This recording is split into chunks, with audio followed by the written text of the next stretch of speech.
This ledge looks over the swirling vortex. Somewhere in the midst, an island floats above the center. Well, let us save.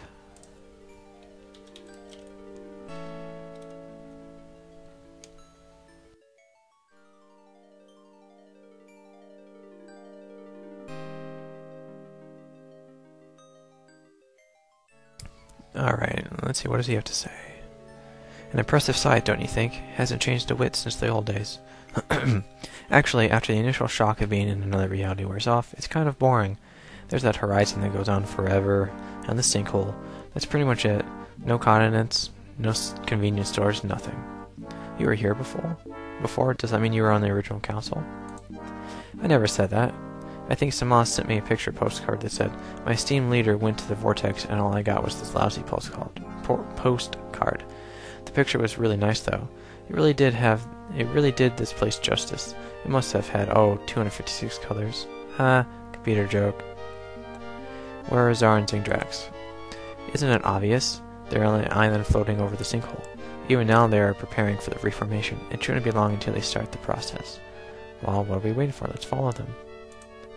It's not that simple. They had all the seal pieces, so they were able to use the magic platform. That's how the council members transported themselves over in the first place. The world seal, or in this case all of the pieces, are set up on the platform. It automatically takes anyone standing there over to the island. Since we don't have the seal pieces, we can't follow them. Can't your dragon just fly us? Look at him. His wings were shredded in the fight with Sang-Drax. He wouldn't even be able to lift off. No, my dragon isn't a way to the island. What about the stone things that kind of look like paths? Very good, Haplo. You're very quick. Those stone things are indeed known as the paths. We started to introduce the island to the Vortex. When we did so, we flawed the perfect magic that existed there. The reaction rippled through the reality. Other flaws began to appear. They manifested themselves as the paths. The paths are made of wild magic, chaotic magic. They are unpredictable. They are even dangerous.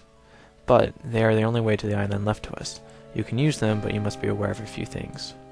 First, you must travel alone. I cannot go with you. Never has a journey succeeded where there was more than one participant. Second, the wild magic may manifest in other strange ways while you walk the paths. I can't tell you what you might experience. It's different for every traveler. Simply beware and be careful. What will I do if I get to the island? I don't have a magic stone to defeat Sang-Drax anymore. You want me to tell you everything?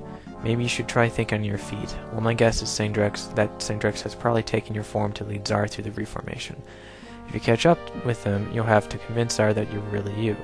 Then you'll have to convince him not to go through with the reformation. As for Sang-Drax, well, he probably won't like you interfering, so he might try to kill you. Don't let that stop you, though. Get in there, slugger. The whole team's behind you. He looks at himself and his ragged dragon. Way behind you. That's true. You better get going. I wish I had some popcorn. This is going to be some show. Alright, I guess I'm going to do all the work. Let's keep going. You're on one of the magic paths. A stone arch,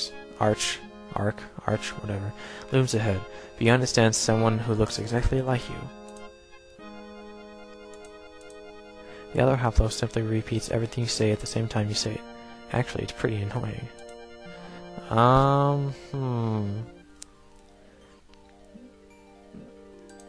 As you try to pass through the arch, your double does the same thing.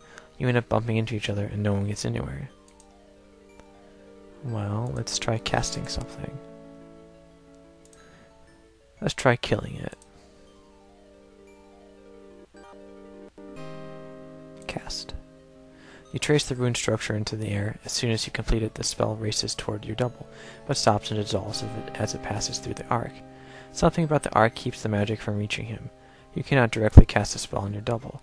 Your double traces the same spell in the air, but reversed, like a mirror. The spell he tries to cast isn't real, so it doesn't work.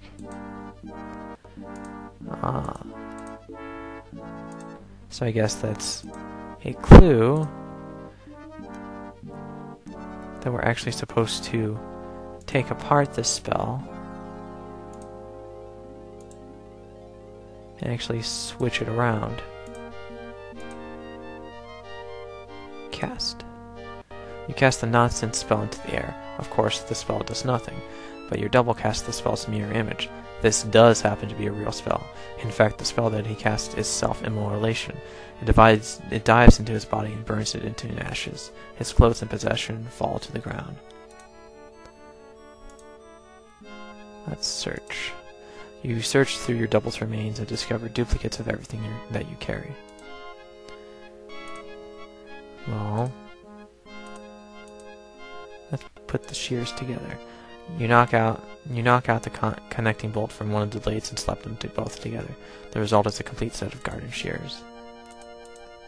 That's probably going to come in handy. Hint, hint. Grayish-green slimy tentacles snake out from somewhere below the path. They twitch and reach out for you. A tentacle whips out from under your path, wraps around your leg, and tugs at it. You feel you might be able to pull away, but if you move forward, you'll enter a whole nest of them. Well, let's cut them. With a quick snip, you cut the tentacle away, but another whips out to wrap around you. With a quick snip, you cut the tentacle away, but another whips out to wrap around you. With a quick snip, you cut the tentacle away. The ichor, the ichor-covered stump draws back under the path along with the remainder of the tentacles. The creature has evidently had enough. Let's keep going. The floating circle is suspended over the center of the vortex. A circular platform in the center has 4 spires along its perimeter. You come upon Lord Xar standing in the center of the island. He holds all the seal pieces in his hands and is closely examining the focus. Off to one side you see Sang-Drax, in your form, watching patiently. On your arrival, Xar's head snaps up and he regards you in shock and surprise. What are you, some kind of phantasm born of the vortex? I can feel the wild magic around us. Are you part of that? You respond, I am no phantasm. I am the true Haplo. Your companion is a dragon who has taken my form to trick you into destroying the world. He has tried his best to keep me from following you here, but here I am. You must stop what you are doing, my lord. The reformation will not be what you expect. Many will die, including our own race. The other Haplo speaks up. My lord, it's obvious that this is some trick, some manifestation of the Vortex's wild magic. Why, it spouts lies to stop you from claiming your rightful heritage. I don't know, but don't spare it a thought. Continue with the ritual and I will deal with my double. Sang-Drax's eyes flash red as he turns to you with a grin that shows razor-sharp teeth. The scar left by Zifnab's dragon on his face only makes him more menacing. What you say makes sense, my son, but something about this doesn't ring true. Xar looks at Sang-Drax, then over to you. Can you prove your words? Are you the real Haplo? Or is this, as my companion claims, just a hollow trick? It's no trick, you respond. I can prove I'm Haplo. Remember our conversation about heart runes? They name us. They give us magic. They are the center of our beings. If they are torn or broken, we fall ill. We cannot function. I show you mine unbroken. You rip open your shirt and reveal your heart rune. I challenge my double to do the same. Sang-Drax answers, Of course I can show you my heart rune, and why not? After I've done so, I'll eliminate this annoyance so that you can complete the reformation undisturbed, Lord Xar. I live only to serve you. With the promise of death in his eyes, he opens his shirt. Only when he has done so does he realize his mistake. The wound taken from Zifnab's dragon slashes across his chest, straight through his heart rune. Not only is the rune broken, but much of it is missing. The inner platform has 4 spires along its perimeter. Runes are carved into the floor and floating above them is the focus. Okay. Sang-Drax screams in fury, and Xar motions for you to join him inside the circle. No sooner have you positioned yourself alongside your lord than Sang-Drax hisses at both of you, his eyes glowing blood red. So much for subterfuge. I prefer to be direct anyway. My lord, you will complete the reformation. If you do not, I will kill you. It's your choice. Xar stares at Sang-Drax as if seeing him for the first time. He stands for a long moment and considers, then finally speaks. Very well, dragon. I will continue the reformation, but only because it suits my purposes as well. Excellent, hisses Sang-Drax. Get on with it then. Xar takes a moment to ponder his options, then carries the fire seal to its spiral counterpart. Quickly, he slides the piece onto the monolith's face. That very second, the entire island outside of the protective circle where you stand erupts in flame. A storm of fire swirls and battles to the ground. Sang-Drax, caught in the sudden metal storm, screams in agony. You quickly lose sight of him behind the curtain of flame.